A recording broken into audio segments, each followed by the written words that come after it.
Bienvenidos de nuevo a este cuarto capítulo del podcast del historiador.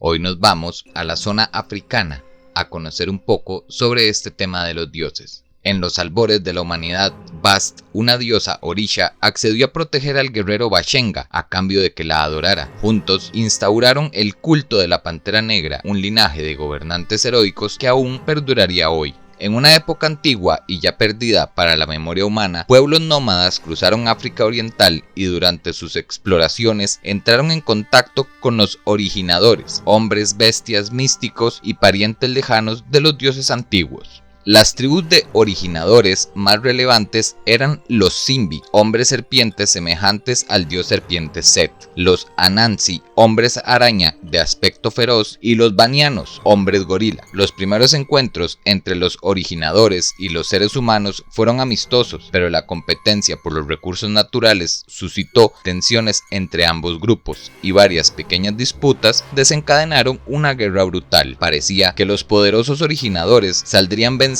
pero heroicos guerreros humanos se alzaron para defender a sus congéneres. La fe de sus seguidores aumentó los poderes de estos hombres y mujeres que se transformaron milagrosamente en un nuevo panteón de dioses héroes, los orishas. Estos mismos se enfrentaron a los originadores. El dios de la guerra, Kokou, iba al frente, seguido de Mujaji, la diosa que daba y quitaba la vida, que provocó una inundación que arrasó ejércitos enteros de los originadores. La más formidable de los orishas era la diosa pantera Bast, que atacó con su furia salvaje y cuya intervención fue clave a la hora de inclinar la balanza en favor de los humanos. Los orishas desterraron a los originadores a una dimensión más allá del plano mortal y durante los milenios que siguieron guardaron las puertas de esa prisión mística. Con el tiempo, la guerra se convirtió en una leyenda y los humanos que adoraban a los orishas olvidaron que la tierra que habitaban había pertenecido a otros. Por el tiempo de la derrota de los originadores, un meteorito cayó en la tierra y formó un montículo enorme. La roca caída era rica en el mineral vibranium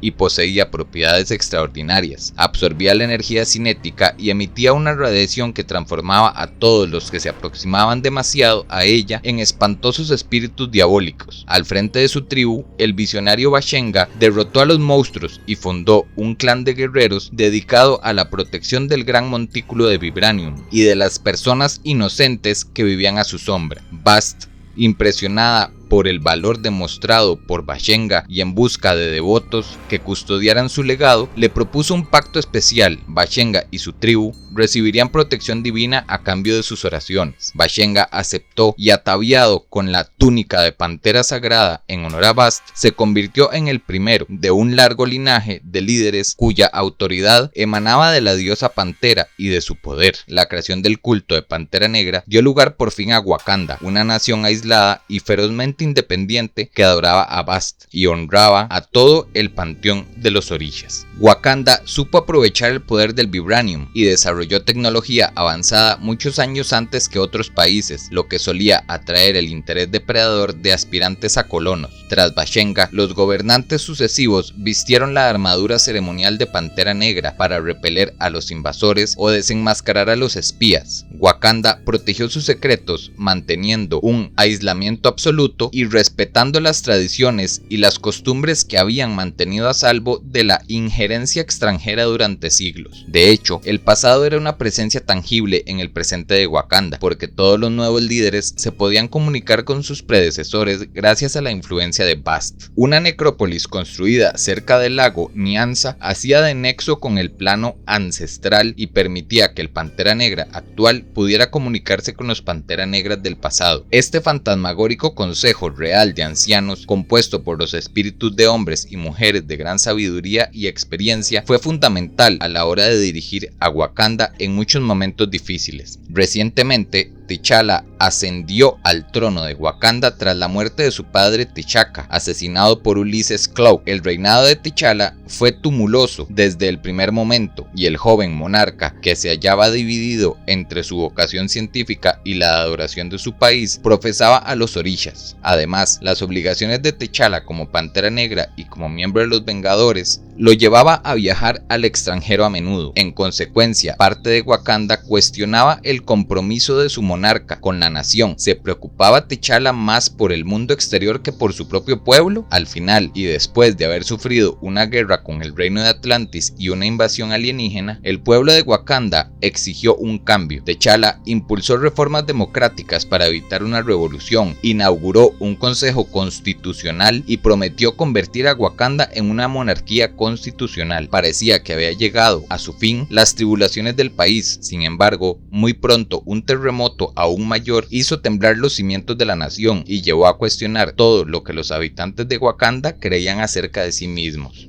Durante las penurias de Wakanda, los orishas habían brillado por su ausencia, y entre los devotos se rumoreaba que los dioses habían abandonado a su pueblo. Cosechas fallidas, seguidas de lluvias torrenciales, se interpretaron como la confirmación de que Wakanda ya no disfrutaba de la protección de sus guardianes divinos, ni siquiera de la de Bast, su diosa pantera. La ausencia de los orishas preocupó a T'Challa, que partió para averiguar qué había sucedido. Su investigación lo llevó a las profundidades de la jungla, donde halló la puerta mística, por lo que salían docenas de Simbis enfurecidos. Aunque el ataque de los salvajes hombres serpientes desconcertó a T'Challa, este agradeció la oportunidad de desplegar toda su fuerza y derrotó rápidamente a sus enemigos. Desde el barro en que yacía uno de los derrotados hombres serpientes, lanzó una ominosa advertencia: los orishas han huido, la puerta no está vigilada. Los originadores regresan. A pesar de la perplejidad que le causó esta declaración, la preocupación inmediata de T'Challa era que la puerta transdimensional seguía abierta, así que convocó a un grupo de hechiceros chamanes para que cerraran el portal. Los chamanes oraron a los orishas como parte del hechizo para bloquear la puerta y aniquilar a los numerosos originadores que seguían cruzándola. El hechizo funcionó y cerró la puerta. Sin embargo, además de los hombres serpiente, también mató a los chamanes. Parecía que los orishas habían decidido no responder a la solicitud de protección divina. T'Challa consultó a los espíritus del Consejo Real, que le confirmaron que efectivamente los orishas habían abandonado el plano mortal y en consecuencia Wakanda era muy vulnerable. Pronto se abrieron más portales en todo el país. Los orishas ya no mantenían encerrados los enfurecidos originales que regresaron al plano terrestre. Sedientos de venganza, decidieron ir a recuperar el control de sus tierras ancestrales. A fin de repeler a los invasores, T'Challa reclutó a su exmujer Tormenta del equipo de superhéroes mutantes de la Patrulla X y al brujo Sawabari. Hacía mucho que el pueblo de Wakanda amaba a Tormenta, cuyo poder para controlar el clima resultó de un valor incalculable en la crisis. Dirigió los vientos a voluntad y secó los torrentes más impetuosos.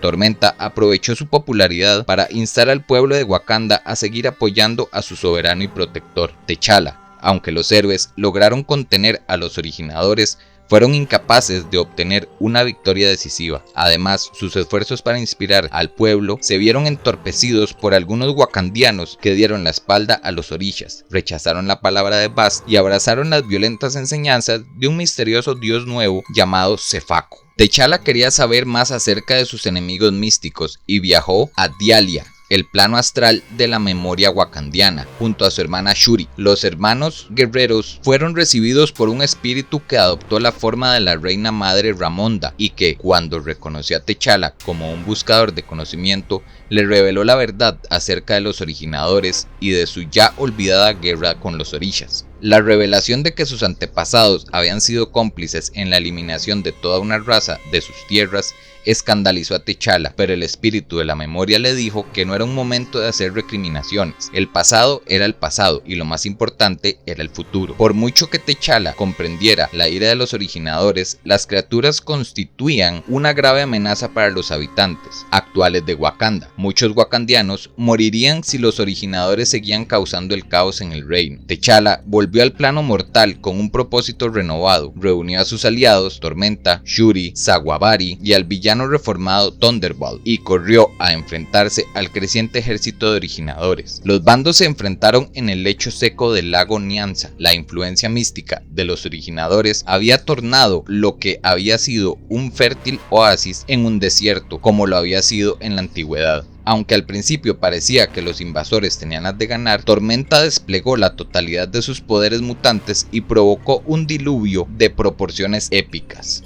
La lluvia y el granizo azotaron a los originadores, que huyeron por un portal. La victoria parecía segura, pero cuando Tormenta y Shuri se acercaron al portal todavía abierto, quedaron sorprendidas por la aparición de una figura. Tormenta reconoció al momento al adversario, una caprichosa entidad diabólica a la que se había enfrentado en sus días con la Patrulla X. El adversario, expulsado del mundo material tras una derrota anterior, había acabado en el mismo reino de los originadores desterrados. Adoptó el nombre de Cefaco y los ayudó a cruzar los portales no vigilados. Al liberar a los originadores, el adversario se liberó a sí mismo y ahora quería aprovechar la ausencia de los Orishas para sembrar una discordia infinita. Atacó a los defensores de Wakanda y enterró a Tormenta bajo toneladas de escombros. Tormenta, que sufría de claustrofobia desde la infancia, entró en pánico y era incapaz de usar sus poderes para liberarse. T'Challa instó a su antiguo amor a que tuviera fe y creyera en sí misma, tal como él y el pueblo de Wakanda creían en ella. Al oír la orden de su rey, wakandianos de todas las esferas rezaron por su diosa de la tormenta. Este acto de culto colectivo fortaleció a Tormenta y aumentó sus poderes mutantes, lo que le permitió escapar de su prisión. Entonces ascendió al cielo y desencadenó una terrorífica descarga de relámpagos contra los adversarios, al que empujó hacia el último portal abierto antes de sellarlo para siempre. Aunque había desaparecido la amenaza del adversario, los Orishas, según ausentes, y no se sabía por qué había abandonado a su pueblo. A pesar de celebrar la victoria, T'Challa sabía que su reino había entrado en una era peligrosamente impredecible. La certidumbre de antaño había resultado ser una ilusión y ya no podía seguir dependiendo de la benevolencia de los dioses. Por ahora lo vamos a dejar hasta aquí, pero en el próximo capítulo vamos a ver un poco más sobre esta larga historia entre dioses, lugares y cosas místicas. Así que por favor no se lo pierdan y nos vemos en el próximo capítulo con un poco más sobre la creación de los dioses y del universo Marvel.